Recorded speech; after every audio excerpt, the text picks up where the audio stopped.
pekerjaan sampingan. Dua kata yang mungkin terdengar umum di kalangan mahasiswa. Ada kalanya di mana mahasiswa harus menafkahi kebutuhan kuliahnya sendiri. Salah satu jalan yang sering ditempuh yaitu memiliki pekerjaan sampingan. Bisnis restoran, menjadi pelayan, menjual bermacam barang, menjadi jasa titip, menjadi guru les, bahkan menjadi pegawai. Tapi, pernahkah Anda membayangkan jika alunan musik yang sering Anda dengar sesungguhnya berasal dari pekerjaan sampingan sekelompok mahasiswa? Di tengah-tengah studinya, mereka menjalankan pekerjaan sampingan sebagai musisi. Mereka menjalankan pekerjaan sampingan tersebut berharap menjadi sumber rezeki mereka untuk menjalankan kehidupan maupun hanya sekedar menyalurkan hobi mereka. Oleh karena itu, kami akan mencoba mendokumentasikan beberapa kegiatan dari seorang mahasiswa yang memiliki pekerjaan sampingan sebagai musisi. Kita akan belajar bersama bagaimana cara ia mengatur waktunya agar tidak keteteran di antara beratnya membagi waktu antara tugas, kuliah, dan lain-lain. Bukan hanya faktor kuliah, namun masih banyak problematika di luar sana yang siap menyandung mereka cepat atau lambat. Contohnya seperti restu orang tua. Tentu saja, orang tua kebanyakan mengkhawatirkan tentang kegiatan anaknya di luar jam pelajaran. Mereka mungkin berpikir hal-hal yang akan mengganggu konsentrasi belajar para anak. Oleh karena itu, kita juga akan belajar bagaimana ia menjelaskan kepada orang tua tentang karir dan juga studinya. Oleh karena itu, kami persembahkan dari kelompok 8, inilah dokumenter seorang Theodorus Aziz, seorang mahasiswa UMN dari bidang studi jurnalistik. Ia memiliki pekerjaan sampingan sebagai musisi. Ia adalah anggota sebuah band yang bernama Magnolia Creation.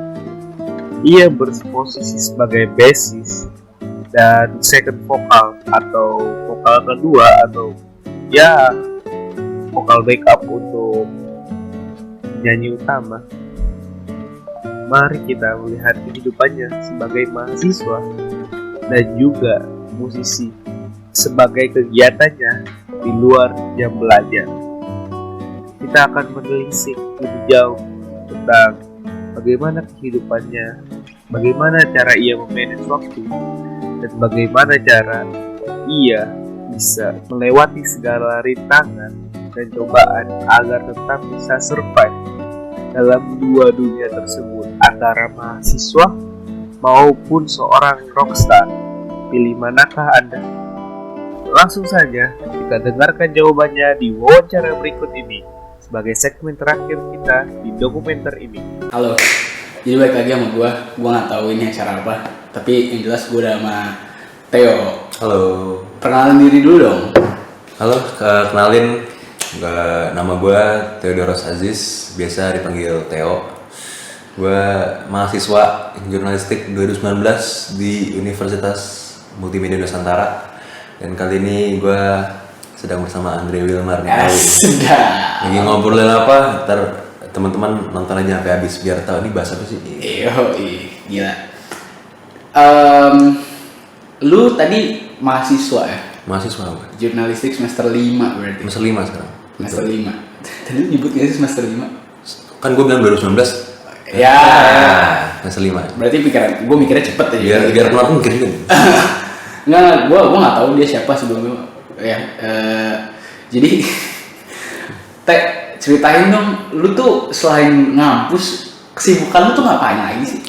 Gue selain ngampus, gue kebetulan punya kesibukan tuh di dunia musik ya. gue ngeband gitu. Oh, musisi. Jadi gue ya musisi abal lah ibaratnya. Yeah. Gue sebenarnya males sih untuk ngeklaim diri gue musisi karena banyak yang lebih pro dan lebih paham sama musik gitu. Gue cuman kayak kebetulan bisa main gitar, bisa main bass, dan gue suka musik kayak gue terjun ke sana aja lah gitu, Wi. Oh, oke. Gue dari semester sebenarnya gue ngeband itu dari kelas 12, kelas 3 SMA. Kelas 3 SMA? Iya, kelas 3 SMA semester 1 akhir. Oke. Terus semester 2 lanjut sampai ke semester 1 kuliah.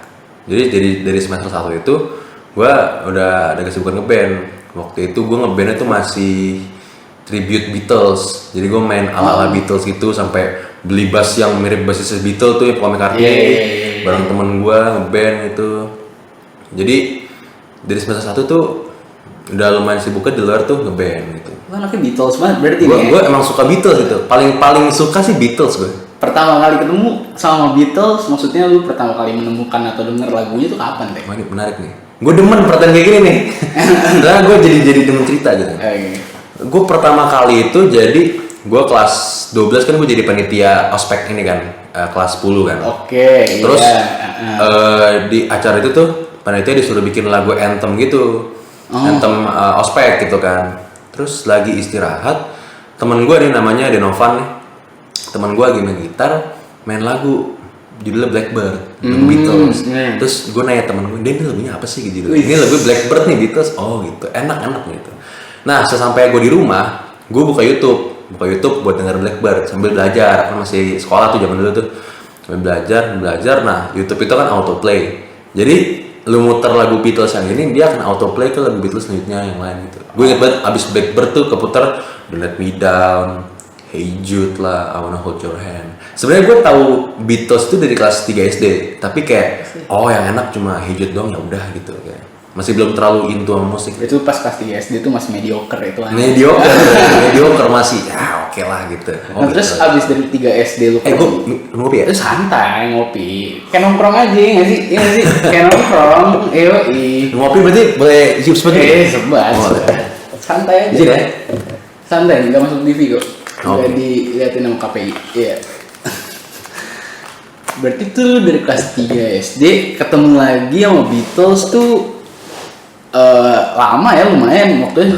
Kelas 12 berarti lu ketemu 9 tahun kemudian berarti. 9 tahun kemudian. Dan lu kenapa nggak dari kelas 3 SD aja lu demennya? Gua ini yang lucu gini nih. Jadi waktu gua kelas 3 SD terus fast forward ke kelas 12 itu tuh gua sempet sebel sama orang yang suka bawa gitar ke kelas. Kayak apaan sih, sok keren lu, yaelah kayak ngapain sih lu pengen caper sama cewek ya.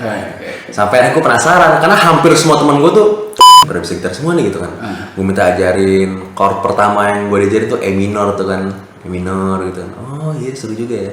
Lama-lama jadi suka gitaran sambil nge-rap. Gue dulu dengerinnya Bondan Prakoso, itu Black tuh. Wah itu demen banget gue tuh nge-rap gitu kan, gitaran gitu. Lama-lama jadi kepincut sama jadi perform gitu, suka jadi performer gitu. Waktu prom night kayak tampil gue nge-rap gini. Nggak kepincut sama Beatles karena masih ke distract sama itu aja Bondan, Eminem. Iya. Berarti lu dulu anaknya rap, terus tiba-tiba kelas 12 lu ketemu Beatles. Ini yang mau gue mainin nih. Gue nggak ngerti, kayak lu suka sama cewek aja lu nggak ngerti kenapa lu suka sama dia, tapi ya lu tahu dia baik, cantik, lu tahu dia ini enak lagunya, asik, suka aja sampai sekarang gitu. Kan gue orangnya bosenan sebenarnya gue. Ya sampai sekarang Beatles tuh masih membekas. Gue sampai pelajarin banyak banget lagunya karena kebetulan tribute juga. Itu yang bikin gue kayak oke nih gue Beatles banget nih sampai sekarang nih gitu. Anjir. Bakar dulu. Sedap. Biar enak nongkrong gue. Kelas 12 lu demen Beatles gara-gara anthem, bikin anthem tuh. Gara-gara bikin anthem, gara-gara temen gue iseng main Blackbird, gue apa nih? Berarti lagu pertama yang lu bukan pertama kali lu denger ya, berarti pertama kali lu pincut sama Beatles lu gara-gara Blackbird. Gara-gara lagu Blackbird itu. Gara-gara temen lu, kalau temen lu gak main mungkin lu gak suka kali ya. Iya bisa jadi tuh, sesimpel itu. Sesimpel gue lagi, gue kebelet pipis nih. Terus gue gak dengerin dia main, mungkin gue sekarang bakal full time di jurnal mungkin ya. Oke. Gak bakal ngeband gitu. Sesimpel itu deh, lucu, dunia itu lucu gitu. Tapi gak sama Beatles, terlepas dari Beatles atau enggaknya, lu sama musik berarti dari dulu emang udah demen dong. Kayak lu lu udah jadi performer, udah nge-rap pas prom night tuh berarti lu udah demen musik dong dari kapan sih? Dari gue pertama kali tampil ngeband itu kelas 3 SMP berarti. 3 SMP? 3 SMP itu di depan banyak orang tuh 3 SMP, prom night SMP itu. Itu, oh lu nge-rap itu tadi? SMP ya, SMP dari 3 SMP, 1 SMA, oh sorry gue suka nge-rap tuh dari kelas 3 SMP, 1 SMP, 1, 2, tapi baru nge-perform tuh kelas 3 SMP. Nah terus baru nih setahun kemudian ketemu Beatles, sisanya sejarah tuh. Sejarah. Gitu. Berarti lu sebelum Beatles tuh sukanya apa sih? Rap-rapan tadi? Gue rap, terus sempet suka Nirvana, tapi yang permukaan doang, Masak the Spirit lah, Lithium lah. Suka ini Iwan Fals demen tuh. Gue dulu naksir sama ini agak melenceng ya, tapi ini fun fact aja. Dulu gue sempet suka sama kakak kelas, badannya tinggi, kulitnya putih. Terus gue suka sama lagu Iwan Fals yang kebetulan relate sama gue, judulnya Jendela Kelas 1. Oh ya. Itu, wah itu gue dengerin mulu, nyanyiin. Sudah. Tapi ya nggak dapet sih, asal suka aja. Iwan Fals, terus demen ini Red Hot Chili Peppers. Nah kan ini menarik nih, dulu kan gue belum bisa main gitar apalagi bass kan. Jadi gue tahu Red Hot Chili Peppers tuh karena bassisnya jago gitu. Nah ketika gue demen Beatles, gue keinget lagi sama si RHCP ini. Akhirnya gue ngulik lagi. Jadi kalau misalnya bisa dibilang sekarang tuh dengerin band apa sih? Gue paling suka tuh Beatles sama si Red Hot Chili Peppers itu. Yang paling dua utama yang gue suka ya. Membekas di lu, yang membekas di gue. Yang mempengaruhi cara gue bermain bass tuh Beatles sama Red Hot Chili Peppers sih kalau gue bilang. Ya walaupun nggak sejago aslinya ya, itu yang bikin gue kayak gue pengen kayak dia gitu. Ya ada sosok yang gue look up tuh lah ibaratnya. Oke.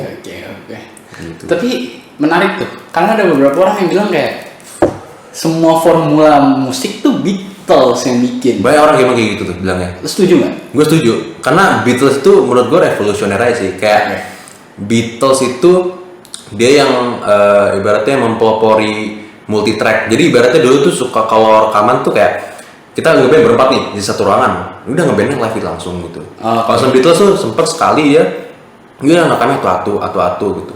Jadi dipisah-pisah. Karena dulu tuh Beatles kan band performer gitu di depan banyak orang. Pernah sekali tahun sekitar 67 tuh dia bilang kita band studio aja deh. Makanya muncul satu album tuh favorit gue nih. Oke. Diambil langsung sampai gue cetak nih.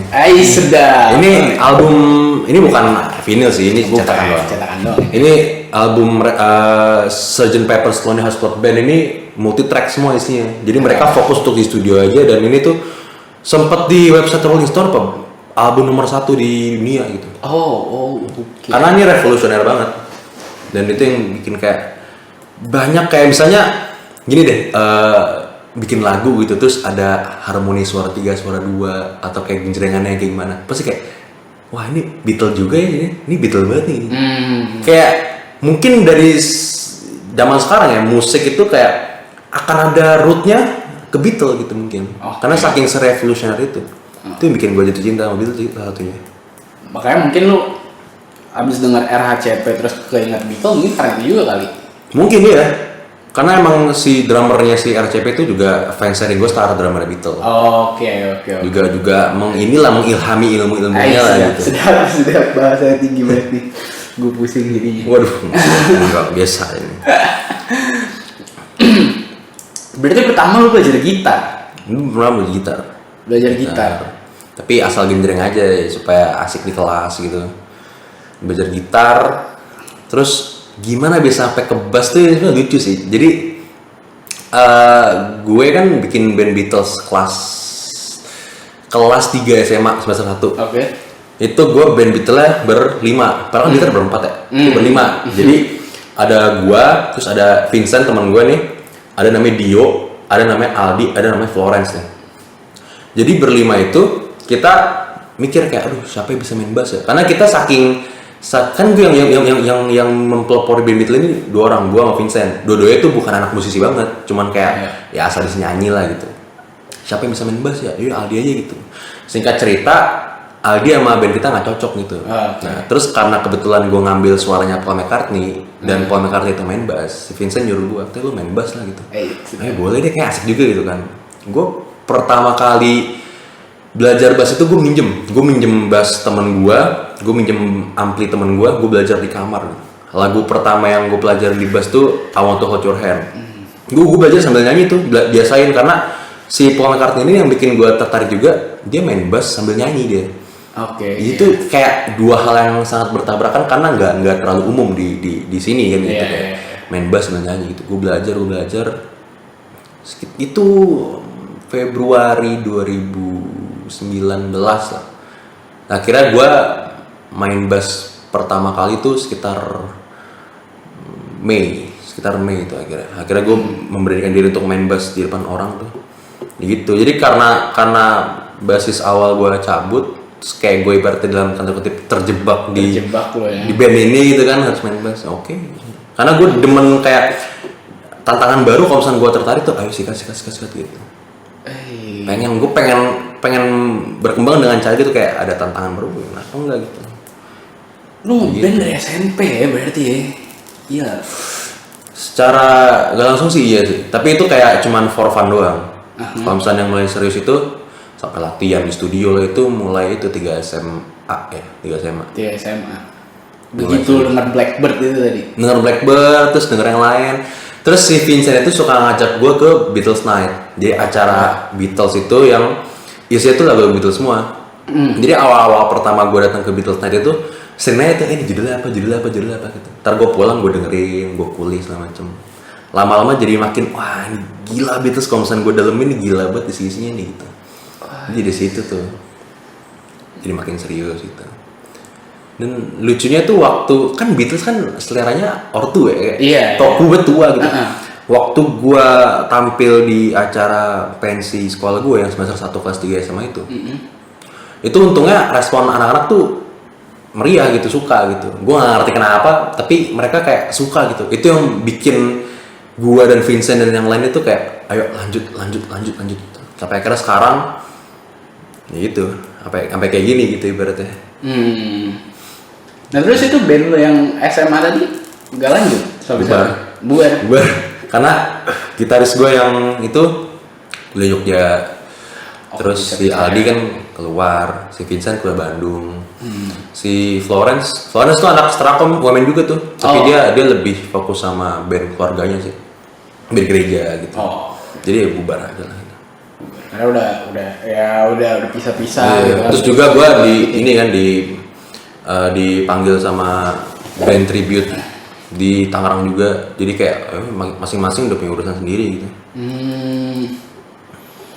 Tapi Beatles, nah itu berarti itu acara buat kayak tribute di Beatles kan? Kayak lu satu acara tuh nyanyinya The Beatles semua. Itu berarti ada komunitasnya dong? Ada, komunitasnya Beatlemania Tangerang kalau di sini. Ada. Lu taunya dari? Gua taunya dari Instagram. Jadi gua ngelihat kayak kan gue ngelihat basisnya tuh Instagramnya gitu. Gua stalk. Ini salah satu band di sana berarti ya? Iya. Oke. Yang dipandang lah ibaratnya. Okay. Dia difotoin sama komunitas Beatlemania Tangerang tuh sempet ikut, terus kayak wah apa nih gitu kan. Tapi gue belum masuk karena ibaratnya kayak gue outsider lah yang suka Beatles doang gitu. Baru akhirnya pas wah ceritanya panjang banget, nggak apa kali ya? Nggak apa-apa. Biar durasi kan. Iya, durasi. Jadi Beatlemania Tangerang. Jadi tuh panjang banget nih. Jadi gue waktu itu Paskah. Waktu Paskah itu gue datang ke tempat makan di Alsut namanya Konblok. Itu setiap Kamis malam itu ada acara Beatles Night juga. Terus karena waktu itu emang lagi sepi kan acara Paskah gitu, basisnya nyamperin gue, kayak kenalan, tukeran Instagram, singkat cerita kenal, ngajak ketemu main futsal bareng. Nah si basisnya ini namanya Vicky. Itu dia punya teman namanya Gilang. Nah, Gilang ini basis yang di SMS itu yang Beatles Night itu yang bisa ngajak gue. Singkat cerita, Gilang melihat bahwa gua dan Vincent itu punya potensi untuk ngeband di Beatles ini. Dia bikinin band lah, namanya Beat Show. Beat Show itu nama band di komunitas. Jadi gua dan Vincent, terus dia manggil 2 orang lagi nih yang dia pikir punya potensi, akhirnya digabungin. Dari situlah mulai lebih serius lagi untuk ngeband. Nah, gimana gue bisa masuk ke komunitas Beatlemania Tangerang itu? Pertama kali diundang di acara Beatlemania Tangerang di Student Cafe itu. Student Cafe itu awal-awal semester 1 lah, 2019-an pertengahan. Pertengahan ke akhir gitu. Nah, dari situ kenal anak-anaknya, nongkrong bareng, makin deket, akhirnya secara nggak langsung kayak udah jadi bagian dari komunitas gitu. Karena komunitas Beatlemania Tangerang itu bukan kayak gue pengen masuk nih terus dites gitu. Enggak, selalu nongkrong, lu kontribusi, lu main di sana, tuh secara nggak langsung jadi family di sana gitu. Gitu. Menarik. Gila. Tapi dari SMA, lu berarti itu SMA dong kejadiannya. SMA. Pas lu pertama kali tahu ada komunitas Beatles. SMA ya. Dan langsung ngikut tuh ya. Langsung ngikutnya nonton doang waktu SMA. Nah pas yang Beat Show itu baru mulai ini bang ini. Oh oke. Jadi mulai mengenal lebih dalam lah si komunitas ini. Beat Show itu masih ini nggak sih, masih nyala nggak sih sampai sekarang? Masih sebenarnya, tapi karena kan berempat nih, terus si Vincent itu kan kuliah di Bandung tuh. Terus yang satu lagi tuh emang orang nggak jelas, hilang-hilangan gitu. Beat Show tuh tinggal berdua sekarang. Jadi kalau misalnya dibilang masih nyala apa enggak, ya remang-remang lah. Masih dipanggil tapi akhirnya ya dua ini minta cari ganti. Band pincang sih kalau misalnya dibilang mah. Jadi kebanyakan pakai additional akhirnya. Additional ya, pengganti gitu.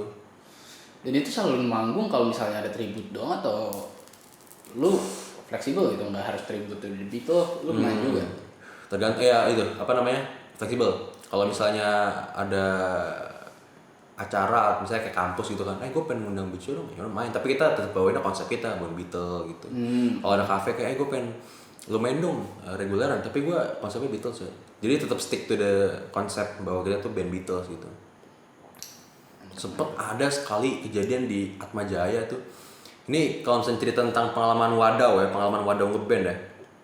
Pernah sekali ngeband janji jam 8 nih. Gue datang berdua sama Vincent. 8 ya pagi? 8 malam. Pagi concek nih, berempat lengkap kan. Jam 8 malam datang, ya kan. Gue udah di dressing room sama si Vincent tuh dari jam 7 gitu. Ini kok si dua ini orang belum datang gitu kan. Lama-lama sampai jam 8 tank itu gue di bawah panggung, mereka sebelum datang. Akhirnya jam 8 lebih 5 itu hampir dibatalkan tuh. Gue udah ngeri banget kan. Panitia sampai bilang, kalian berdua akustikan dulu deh berdua gitu. Beatles akustik berdua ngapain emang 420 berdua nggak gitu kan. Akhirnya nunggu akhirnya datang tuh dua tuh. Usut akhirnya salah satu dari mereka confess beberapa hari kemudian, ya sorry gue sama teman gue telat gara-gara teman gue ke barbershop dulu ngainin rambut. Wadaw. Emang kalau misalnya ngeband tuh kayak bikin rumah tangga gitu, kadang ada masalah-masalah yang ada aja gitu, dan keharmonisan tuh perlu dijaga karena nggak setiap orang kan punya kekuatan untuk menahan sifat menyebalkan mereka kan. Iya. Ya gitu. Kadang-kadang bisa keluar aja walaupun nggak sadar gitu ya. Ngerti. Parah sih itu. Nah terus The Beat Show udah nih, kelar The Beat Show, lu ketemu Magnolia tuh gimana ceritanya? Magnolia Celebration. Nah, tadi ingat kan tuh Vicky tadi? Oke. Gue kan semakin berjalan waktu makin kenal, makin dekat. Satu waktu kan pandemi kena das gitu kan. No job, nggak ada job sama sekali gitu. Musisi di rumah. Itu ketika pandemi nyerang tuh, gue udah mulai kayak iseng bikin lagu gitu. Sampai awal 2020, gue coba iseng aja gitu. Gue punya lagu, gue post di Instagram gitu. Ternyata puji Tuhan responnya positif gitu, banyak komen gitu kan. Terus tiba-tiba beberapa hari kemudian si Vicky nge-WhatsApp gue, bikin band yuk, kapan lagi lu musisi tapi lu punya karya sendiri lah seenggaknya gitu kan. Akhirnya ayo boleh gitu, kita selain tuker-tukeran materi, gue punya lirik, dia punya lagunya. Jadi cara kerja Vicky dan gue itu, dia punya melodinya nih, nada-nadanya, gue bikin lirik, gue bikin lirik gitu. Terus setelah gonta-ganti personel akhirnya ketemu lah Magnolia Celebration ini. Jadi si Vicky itu kayak dia punya teman SMP, dia punya teman komplek, dia punya teman komunitas gue, itu disatuin gitu. Jadi yang tiga ini tuh saling nggak kenal, jadi kayak mutual friend Vicky aja gitu. Jadi kebentuk latihan masih berempat, Terus si Vicky sebagai leader ya, gue menganggap dia sebagai leader Magnolia Celebration gitu, memutuskan bahwa kayak kita butuh keyboardist ya. Akhirnya kita ajaklah satu lagi. Jadi Magnolia Celebration itu ada Vicky Fauzi, ada gue Theodoros, ada Agra Riwino di keyboard, ada Nico itu drum, sama Panca di gitar yang satu lagi gitu. Gitarnya 2 gitu. Jadi terbentuklah Magnolia Celebration itu karena kita pengen punya karya sendiri, terus kita kayak pengen keluar dari zona nyaman, masa mainnya Beatles mulu gitu kan, Papa mulu. Akhirnya kebentuklah Magnolia Celebration. Nah, waktu Magno kebentuk itu setelah latihan, dia kan masih berempat nih. Masih berempat, itu kita mutusin September itu ngerekam single. Terus sebulan kemudian baru rilis 16 Oktober kalau nggak salah, itu rilis single pertama Magnolia Celebration, judulnya Metaphor di Spotify. Itu ibaratnya kayak debut yang mengawali karir lah sebelum berlima itu. Terus akhirnya bulan depan rekaman lagi, bulan depan rilis lagi single kedua judulnya Empty. Itu di momen dimana si Agra Riwino keyboardnya udah datang tuh ya, udah berlima. Terus single terakhir itu Februari 2021 itu terakhir tuh. Sekarang lagi ngerjain album sekarang. Sudah. Tapi belum kelar lama. Karena album. Iya sih. Akan ada berapa lagu tuh di situ tuh? Ada sekitar 10 lagu, ada 10 lagu. 10 lagu. 10 lagu yang benar-benar belum dirilis sama sekali. Itu kita masukin di album semua. Oke. Gitu. Menarik. Celebration. Berarti lu sama temen-temen lu itu, maksudnya pertama kali emang ketemunya sama Vicky ya? Iya. Itu kan Beatles juga? Jadi Beatles. Dari komunitas tadi itu. Nah terus lu bikin band, roots-nya tuh Beatles aja atau gimana tuh? Nah, ini menarik nih. Jadi Vicky itu dia selain denger Beatles, dia dengernya ada Pink Floyd, ada denger Arctic Monkey. Iya. Tapi dia lebih matokin Magnolia Celebration itu ke Arctic Monkey. Ini satu hal yang baru nih buat gue nih, Arctic Monkey gitu kan. Jadi ketika gue gabung sama Vicky, terus Vicky bilang nih rootnya kita mau ke Arctic Monkey gitu kan. Itu mau ngomong gue adaptasi lagi tuh. Gue dengerin Arctic Monkey, gue dengerin bahasa kayak gimana, penulisan liriknya si Alex Turner nih, si vokalisnya. Arctic Monkey. Itu gue pelajarin juga gimana cara dia memainkan metafora dalam lirik gitu. Jadi dengan si Vicky bilang kita rootnya Arctic Monkey nih, anjir gue belum denger. Itu jadi kayak batu loncatan gue untuk belajar lebih luas sih tentang musik sama lirik itu gimana gitu. Nyerutnya ke Arctic Monkey jadi.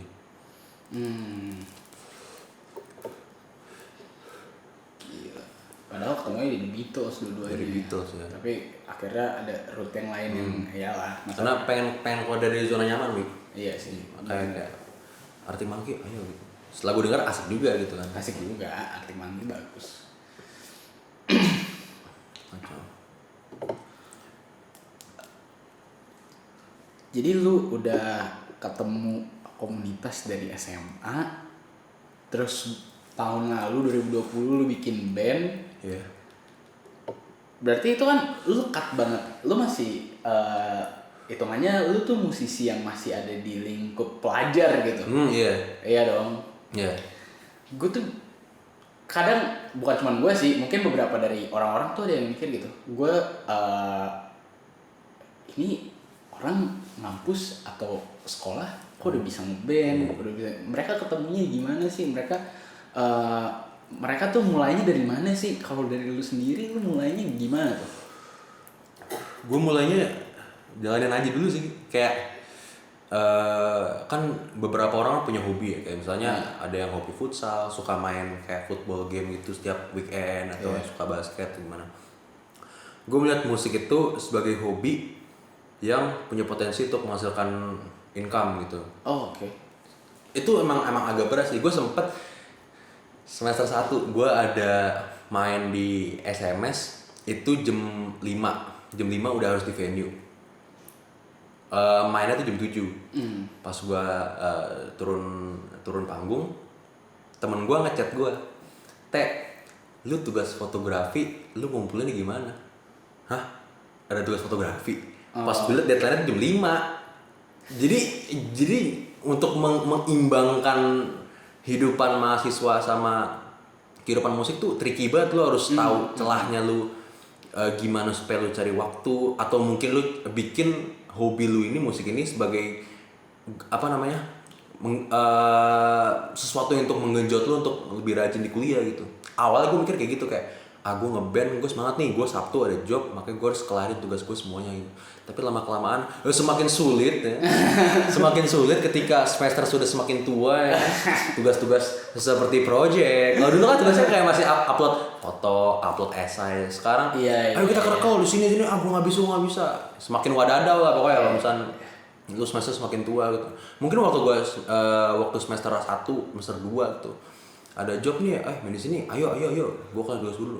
Tapi untuk imbangin kehidupan kuliah sama musik itu bisa dibilang apa ya? Impossible gitu. Karena pada akhirnya lu harus memprioritaskan satu hal antara musik atau pendidikan. Buat gua akan tetap fokusin ke pendidikan. Tapi otak sama hati tuh nggak bisa bohong gitu. Kadang gue kayak ini kan lagi minggu UAS nih kan kita sama-sama UMN ya kan. Minggu UAS gitu. Deadline tugas tuh hari Sabtu misalnya jam 12 gitu. Gue hari Jumat jam 9 tuh kayak pengen kerja tugas tapi pengen bikin lagu pengen ngomongin band lah gitu. Jadi kadang ada ini, jadi sebagai mahasiswa yang punya kita bisa bilang karir lah ya di musik gitu. Kan ada ini juga gitu. Yang punya karir di musik itu harus punya prinsip yang kuat banget. Jujur gue semakin kesini semakin lemah gitu prinsipnya kan. Karena untuk ngimbangin musik sama ngimbangin pendidikan kita tuh nggak bisa lu barengin itu. Buat gue itu virtually impossible buat gue. Lu harus ada satu waktu gimana? Oke, gue berhenti dulu musik, gue harus nyiapin kuliah gue gitu. Mungkin titik balik gue ya. Kalau misalnya MRM nih, MRM 1 kalau misalnya gue fail misalnya ya, amit-amit ya, mungkin gue bakal vakum di band sih. Gue stop dulu di ini, gue fokus kuliah dulu. Jadi mimpi gue tuh, gue kelarin dulu studi gue udah dapet sarjana, jadi gue bisa bebas ngapain aja gitu. Ya sambil side job, mungkin gue nulis artikel untuk sport atau gawe abis itu baru ngeband gitu. Tetap sih gue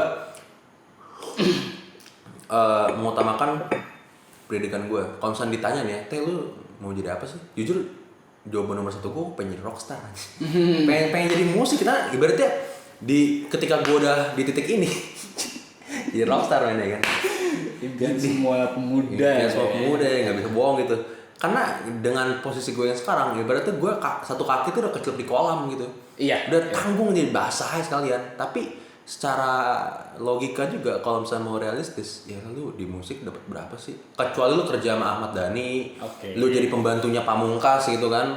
Mungkin lu bisa mas tolong rekamin single saya dong sambil ngepel gitu. Oh ini kan kayak kita benar-benar mulai dari nol gitu. Untuk dapat income tuh benar-benar kayak wow, itu perjalanan sangat panjang gitu. Jadi kalau misalnya gue ditanya lu tuh mau jadi apa, gue tetap jawab walaupun di dalam diri gue punya mimpi jadi itu ya, musisi papan atas gitu lah. Siapa sih, kita harus high end dong ininya. Pasti. Harus jor-joran ya, mimpi harus tinggi-tingginya gitu. Gue akan jawab, gue pengen jadi jurnalis olahraga. Gue pengen jadi komentator basket gitu kan. Tapi kita lihat aja, makanya kita jalanin dulu aja nih. Dengan dua-duanya nih, lebih menjanjikan yang mana gitu. Karena banyak banget di sekitar teman-teman gue ya, orang berhenti ngeband karena gawe. Dan itu tuh kayak ya udah gimana, daripada lu mati karena idealisme lu gitu kan. Ngeband besok nggak makan gitu. ngeband belinya mie lantai gitu kayak. Itu mimpi buruk sih buat orang secara umum ya kan. Nggak punya income itu. Ya kecuali makanya kayak ini sangat-sangat tricky gitu. Gimana cara supaya lu membangun karir dengan fundamental yang baik, yang mana harus dimulai dari sekarang. Sementara sekarang ini lo harus membangun fundamental yang baik juga untuk pendidikan lo. Jadi ini sangat-sangat wow. Mungkin orang yang berhasil seperti itu, gue acungi jempol sih, karena mereka tuh punya prinsip yang kuat, mental yang kuat, fisik yang kuat, pinter juga, mungkin rajin. Karena semakin kayak apalagi kuliah online. Kuliah pagi tidur mulu gue. Jujur aja, kalau misalnya ya ini dosen UMN bener. ini tapi realita gitu. Pasti di setiap kelas itu pasti ada gitu. Tidur, apalagi online gitu kan. Itu yang bikin damn. Gimana caranya supaya gue mengimbangkan itu? Yaitu mungkin gue butuh pemercik kayak lu harus stop bermusik gitu, atau mungkin ya ini life changing, mungkin lu harus stop kuliah atau lu kuliah lu ntar aja deh gitu, lu musik gitu. Wah itu mungkin nggak akan terjadi ya, karena lebih realistis lu berhenti dulu musiknya gitu. Iya. Gitu sih, berat banget sumpah. Lu punya studi dan lu pengen meniti sesuatu yang besar di bidang lain, wow, apalagi musik ya, karena musik kan itu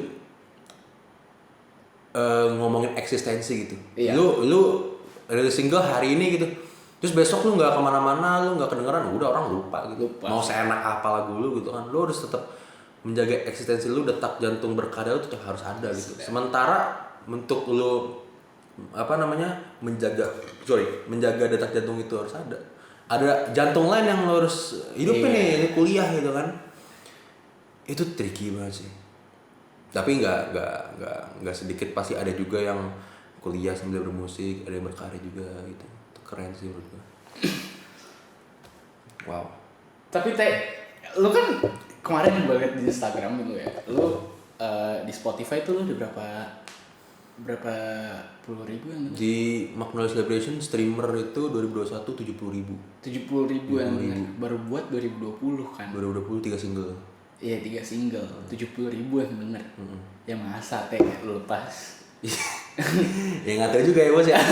Karena musik itu nggak sesimpel kita bikin karya terus orang denger, orang suka gitu. Karena ada andil manajemen orang-orang sekitar. Ibaratnya kayak gini deh, lu di skena gitu, lu orangnya nyebelin, orang mana mau denger lagu lu gitu, orang mana mau ngundang band lu gitu. Jadi ini sangat-sangat tricky. Jadi banyak hal-hal kecil yang harus kita lakukan supaya ini semua baik-baik saja gitu. Kayak misalnya Magno Celebration punya manajer. Kalau manajernya diem-diem doang, mungkin Magno nggak bakal sampai seperti ini gitu. Nggak dapet job, nggak bakal streamernya banyak. Dan juga cara kita bersosialisasi di skena gitu, karena nggak bisa bohong, band yang baru mulai itu mulai dari skena, dari orang-orang sekitar gitu. Ketika kita berhasil mengambil hati orang-orang sekitar, kita akan naik. Jadi ibaratnya di skena lokal sendiri nih, ini kita udah naik nih, nanti mulai kelihatan di skena orang lain gitu. Akan dilihat sama orang di luar kota, dari circle yang lain. Dan ketika itu dilakukan terus menerus, maka yang tahu nama lu tuh akan semakin banyak gitu. Jadi itu kayak step by stepnya supaya lu tuh bisa dikenal lebih banyak orang gitu. Harus dimulai dari yang dasar banget, itu orang sekitar lu gitu. Nah, manajemen juga gitu. Berat ya, gue mikirnya pusing lah. Saya musisi nih, gue yakin nih musisi itu kerjanya nggak cuma main musik doang. Apalagi di era digital kayak gini, lo harus ya pokoknya job desk lo makin banyak lah, yang kayak lo harus promosi, harus ini, harus itu. Tapi kan kuliah teh. Nah itu dia. Beruntungnya gue itu bukan solo artis gitu. Jadi gue punya band. Jadi kayak ibaratnya kalau misalnya gue solo kan berarti bener-bener gue semua ya, dari musik, dari lirik, dari cara gue berpromosi, image gitu. Kalau misalnya di band kan ibaratnya lu bisa jadi yang nggak aktif gitu, kayak ngikut aja harusnya gitu. Dan juga ada manajemen juga. Dan untuk ngomongin promosi juga nggak gampang gitu, karena mau sekenceng apapun promosi lu, mau lu keluarin berapa jumlah nominal dari kocek lu ibaratnya, kalau misalnya orang nggak suka ya nggak suka aja gitu. Karena kan ini kan ngomonginnya bidang seni ya, itu kan subjektif banget, orang bisa suka bisa enggak gitu.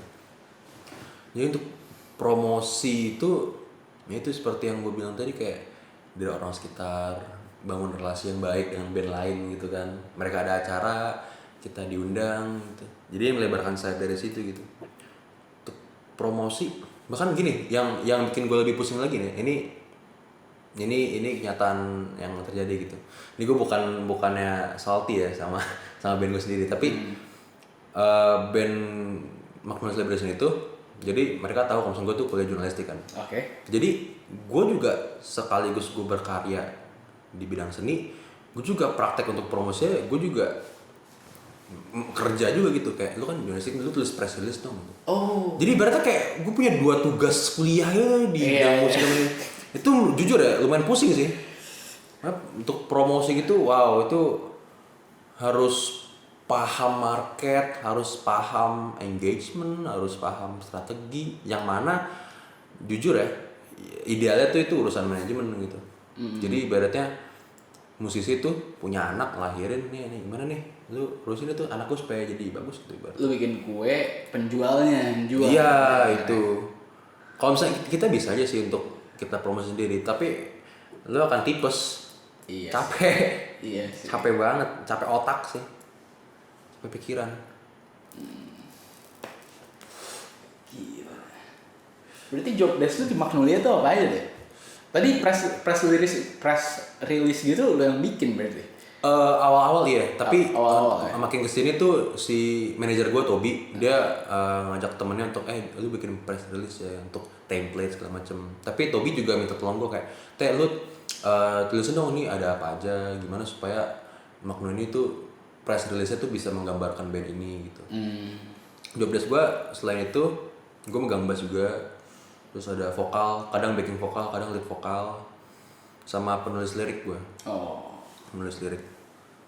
Gak gue sendiri sih, kadang si Vicky kalau misalnya punya lagu, dia bisa nulis liriknya sendiri, dia nulis gitu. Tapi kebanyakan lirik itu gue yang nulis gitu. Job desk gue. Betul maksimal tuh ya di proses kreatifnya tuh. Lu bikin bassline, lu bikin lirik, lu bikin press release. Iya, lumayan sih. Jadi kalau misalnya ibaratnya mau egois ya, persenan gue harus banyak nih. Enggak bercanda. Enggak, gitu. Gila. Berat Wi, asli. sih, berat. Pusing. Nyesel sih enggak ya, cuman ini kayak sesuatu yang karena sesuatu nggak ada yang instan dan nggak ada yang enak ibaratnya. Lu kuliah mau dapat kerja ya lu harus lewatin ini semua nih. Kayak ini tugas ini kan, lu ada tugas yang lain juga gitu. Pasti di setiap hal yang lu jalanin pasti ada challenge-nya gitu, pasti ada tantangannya gitu. Dan gue dengan senang hati menerima tantangan ini sih, kayak kuliah, ngeband gitu. Wah banyak banget kayak, apalagi akhir-akhir ini. Apesnya tuh minggu kuliah mendekati minggu UAS tuh job itu makin ada tiap minggu gitu. Gue Akhir tahun ya. akhir tahun karena jadi kayak minggu ini nih gue main gitu, minggu depan main ada acara, minggu depan ada lagi ini gitu. Berentet sampai minggu ini aja nih, minggu kan besok sana nih, kan depan itu gue ada 2 job gitu, sementara ada 5 UAS yang harus gue selesaikan. Ya itu gimana tuh? Mampus nggak tuh? Gila sih itu apa ya? Jadi pusing pikiran gue. Sedap. Apa sih enggak, cuman kayak ya udahlah kita jalanin aja gitu. Lu kasih challenge lebih aja. Iya, kayak dan ini akan membangun gue menjadi orang yang lebih kuat mungkin ya dengan Amin. Ini mengajarkan gue gimana memanage waktu, memanage prioritas gitu. Gila. Tambah lagi gue parah banget sih. Gue di Magno itu kan leader Vicky dan gue kan juga punya ibaratnya ego sendiri untuk gue punya karya. Ada beberapa karya gue yang nggak masuk di Magno Celebration. Akhirnya saking nggak ketampungnya gue bikin band lain namanya Ashtray. Itu band bikin lagi itu satu aja dari makanya ya kan. Makanya tapi ya itu jadi kayak gue bikin itu mungkin repot tapi gue punya kepuasan sendiri, anjir ini kreativitas gue akhirnya tersalurkan gitu. Band Ashtray ini tuh gue bikin sama teman-teman sekolah gue, si Vincent ini Vincent yang Bandung tadi ya, sama adik kelas gue 2 gue bikin lagi itu. Tapi untuk yang Ashtray ini sih gue itu sebagai side project. Kalau misalnya gue lihat prioritas ya, band tuh Magno, Ashtray, terus ada band Mafia. Ini salah banget sih gue, makanya gue kayak apa ya, gue tuh suka yang namanya tantangan tapi gue nggak mikir panjang gitu. Jadi yang hari Sabtu kemarin tuh di acara Takis itu gue main dibantu kayak ibaratnya dia abang-abangan gitu. Dia ngomong ke Tobi, gue butuh basis nih. Terus kebetulan ada gue gitu, jadi lagi rekaman di studio dia gitu kan. Gue punya band, gue butuh basis nih gitu. Lu aja gitu, mana gitu. Pas gue liat, menantang juga nih, ayo boleh bang gitu. Jadi sekarang gue punya 3 band nih, satu aja mau pecah kan. Jadi ya itulah cara mengatasinya adalah lu bikin prioritas. Dan gue juga udah bikin deal-dealan sama si Mafia ini, band ini tuh, bang gue punya 2 band lain. Ya, jadi gue prioritasin 2 band ini, sama gue prioritasin pendidikan gue gitu. Oke gitu. Selama dia oke dengan kebijakan gue, kebijakan gitu. Dengan prinsip gue, ya oke, ya cocok gitu. Tambah lagi sama band Beatles gitu. Beatles sih paling bawah sih prioritasnya. Kecuali ada duitnya. Jadi ada duitnya. Akan berubah ketika ada duitnya deh. Jujur aja. Tapi ini minggu besok banyak panggungan, lo ambil nggak tuh? Ambil. Karena lo ambil. Iya, karena yang hari Jumat ini tuh, ini cerita side story ya. Jadi ada, gue tuh punya rekan kerja juga, zaman gue reguler. Dia itu posisinya John Lennon. 9 Desember ini itu Lennon Day. Kebetulan si rekan kerja gue ini belum lama istrinya kecelakaan. Jadi di situ tuh charity konser gitu. Dan gue merasa kayak ini teman gue dulu nih. Gue dulu ibaratnya kalau lebaynya ya, gue nyari makan sama dia ibaratnya gitu. Dia sangat egois kalau misalnya gue tolak gitu. Karena gue ada ibaratnya moral responsibility mungkin bisa gue bilang nggak. Jadi gue ikut yuk gitu. Kelemahan gue sebagai anak band yang kampus adalah gampang mengiyakan sih. Jadi walaupun gue di bibir bilang gue utamain kuliah, tapi job tetap lo ambil. Iya. Nah ketika prakteknya udah terjadi, anjir nih job ada, nih kuliah ada, baru tuh gue pusing tuh. Akhirnya ya tetap pendidikan yang gue utamain. Jadi kayak misalnya nih hari Jumat sama hari Sabtu ada job gitu, gue cari cara supaya gimana UAS gue kelar sebelum itu gitu. Itu butuh dedikasi tinggi sih kalau misalnya mager, wah nggak bakal bisa sih. Kalau lu mager bisa sih, kuliah lu berantakan pas fix. Pasti sih kalau itu. Gila. Ngeri banget. Berarti yang gua tangkep tuh ngeband dan kuliah itu prinsip lu harus kenceng banget tuh ya. Harus punya prinsip yang kuat banget. Hati-hati lemah dikit tuh udah kelar tuh kuliah atau nggak band justru keluar. Gue jujur lebih mending band berantakan sih dibanding kuliah. Serem juga. Kalau misalnya kuliah lu kuliah bener dapat ijazah, dapat job, lu bisa punya keluarga gitu. Kalau misalnya dan lu bisa punya band lain lagi. Betul sekali gitu. Gue selesai sarjana bisa bikin band lagi. Nah, kalau bisa kuliah berantakan, musik juga tidak menjanjikan. Saya tidak mau jobless ya kan. Serem banget. Lu serem banget anjir. Kalau misalnya gue makanya akhir-akhir itu suka mikir, gue 5 tahun ke depan tuh jadi apa ya? Karena gue benar-benar penasaran gitu. Dengan gue yang sedang chaos sekarang nih, musik sama pendidikan lagi berproses juga sama-sama. Gue penasaran gue 5 tahun ke depan tuh bakal jadi apa gitu. Itu ketakutan gue sih. Karena orang-orang kayak kakak kelas gue yang beres tahun gitu, gue ngeliat udah lani artis Shopee lah, udah jadi ketua BEM lah, udah ikut tabu.id lah segala macam. Gue kayak anjing, gue gini-gini aja gitu. Tapi ngeband sih tapi gini-gini aja. Manggung. Iya, pendengarnya 70.000 tuh tadi. Kayak gini. Iya benar sih. Ya aja dong. Tetap ada ketakutan itu sih. Lu percaya? Lu jealous ngeliat orang-orang pakai lanyard Shopee atau di orang-orang kerja di tabu.id. Mereka juga jealous ngeliat tuh 70.000 yang denger teh. Mana sih? Bisa aja Mas Awi nih. Bisa aja. Iya lah, gila. Membangun mental bisa ya. Gila. Ya mungkin itu sih. Ya kan ada sebutan rumput tetangga pasti lebih hijau ya. Iya sih, pasti. Ya mungkin mereka si Theo punya karya. Mereka mikir anjir Theo punya karya enak. Gue mikir anjing mereka punya gaji enak. Ya pasti ada itu sih. Ya gue apalagi sempat gue lagi ngedownnya ketika bokap tuh nyuruh gue, kamu belajar deh ini investasi saham.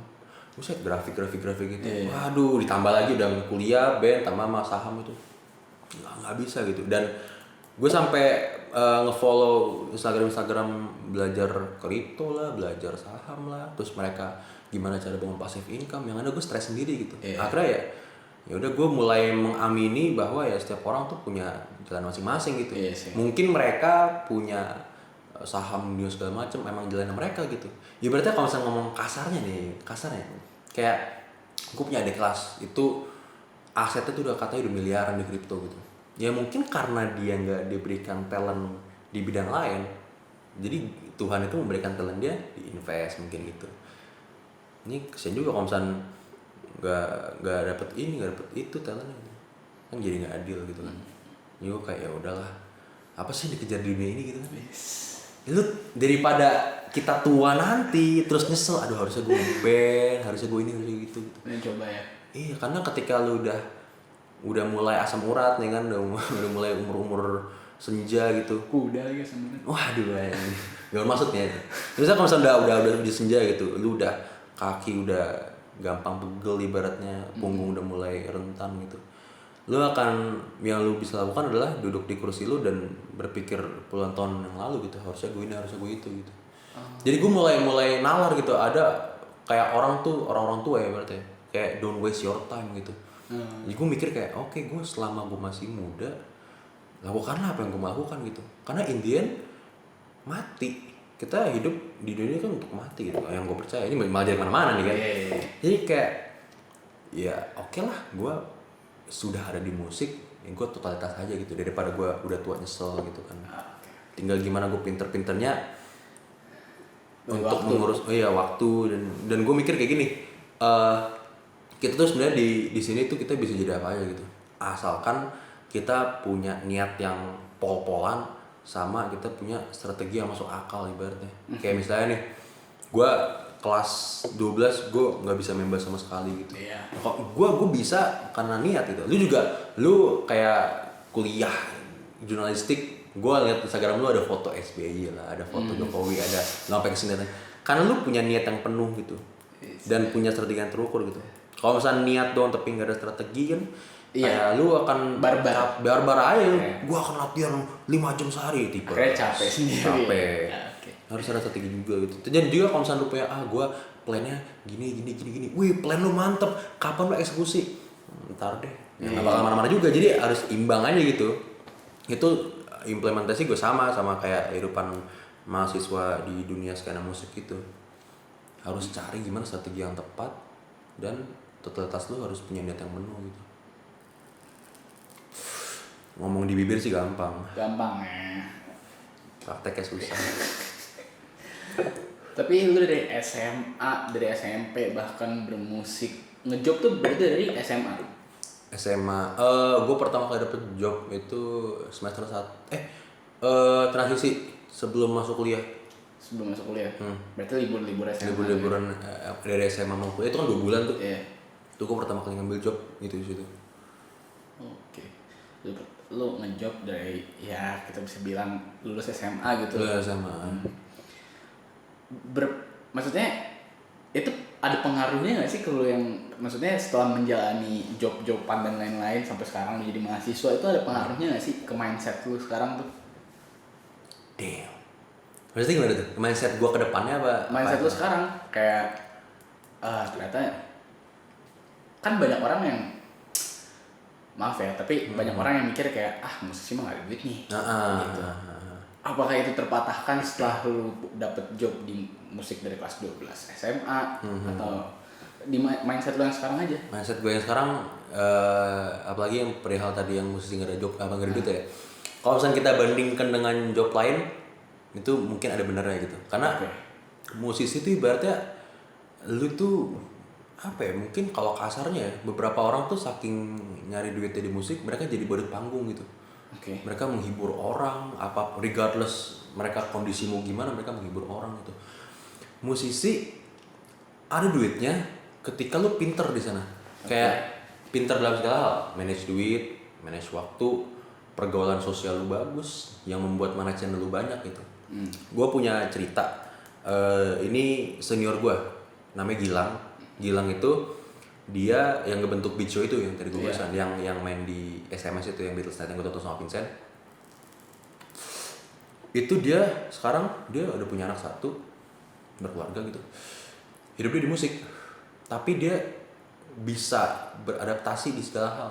Dia bisa main Beatles, vokalnya bagus, gitarnya bagus, channelnya banyak.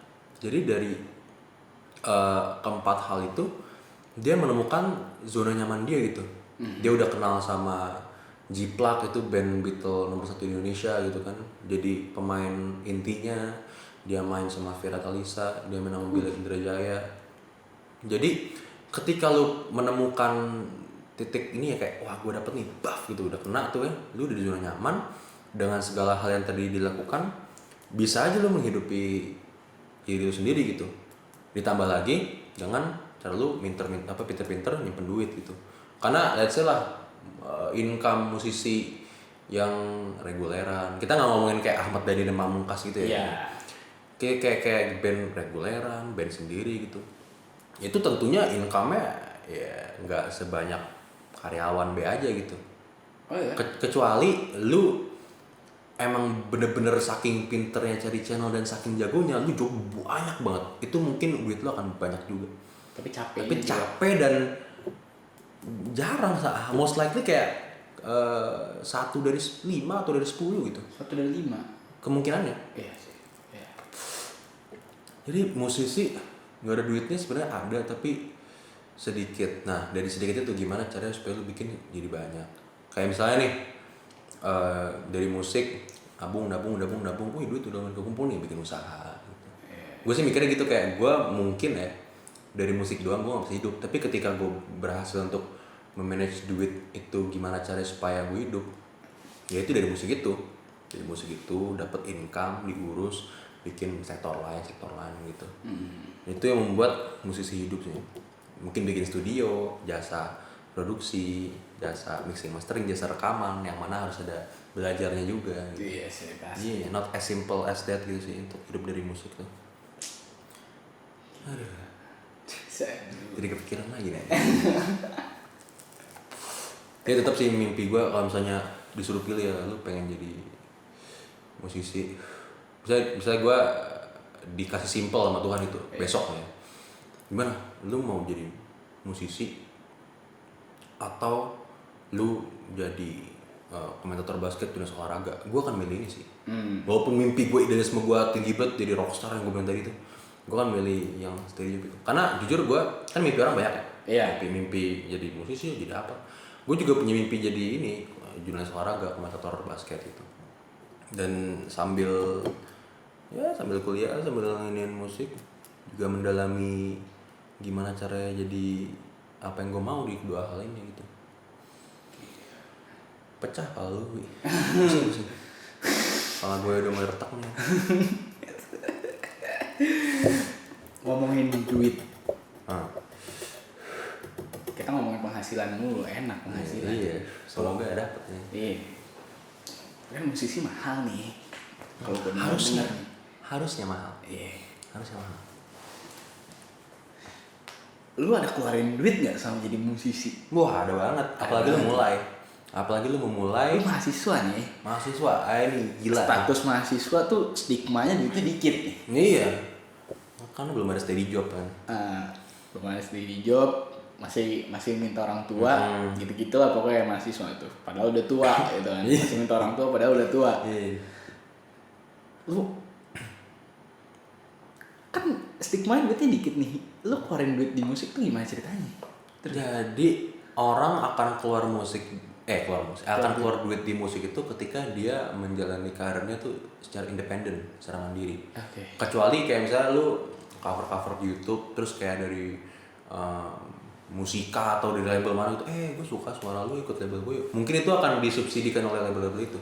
Tapi kalau misalnya lu mulai secara independen, lu produksi sendiri, lu rekaman sendiri, itu pasti akan ada keluaran gitu. Nah, gue ada karena gue independen, Magno Celebration itu independen, ST juga independen. Jadi kalau jalan cerita gue ya, untungnya tuh sebelum gue Magno, kan sebelum pandemi nih, gue kan ada job itu tuh.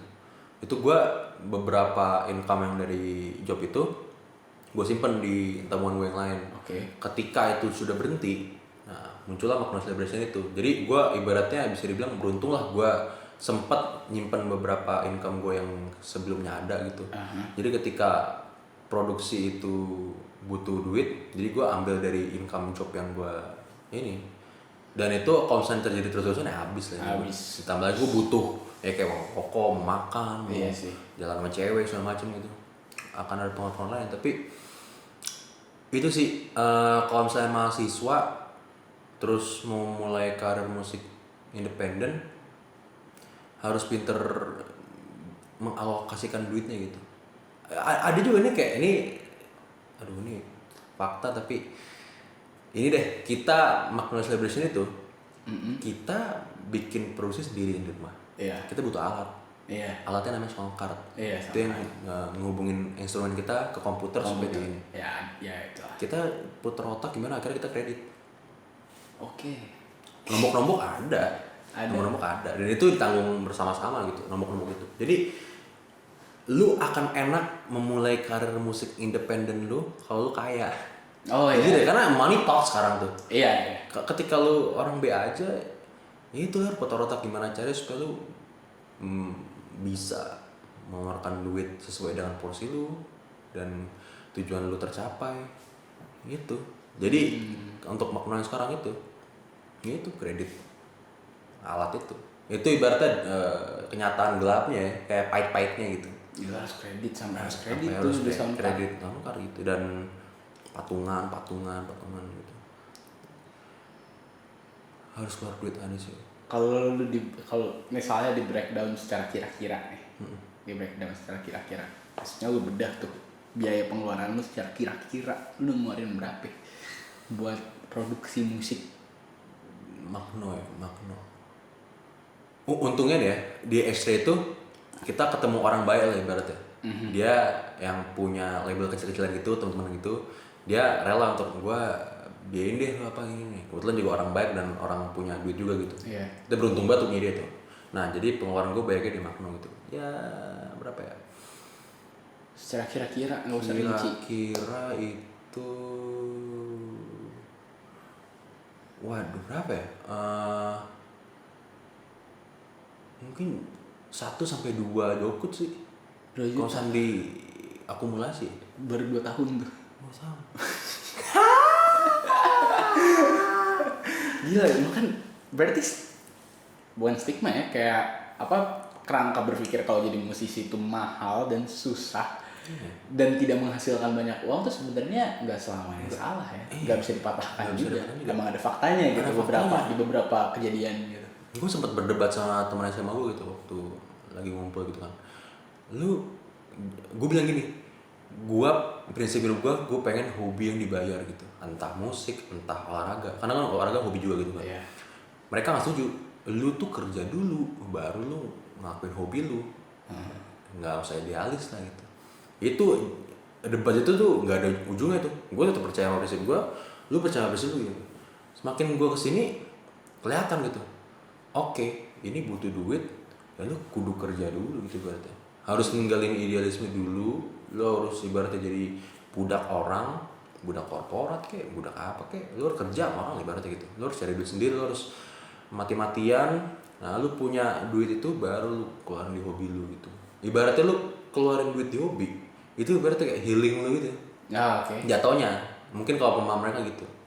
Kalau pemahaman gue tuh ya sambil hobi bayar itu sangat-sangat mantap, tapi itu kan idealis banget. Idealis.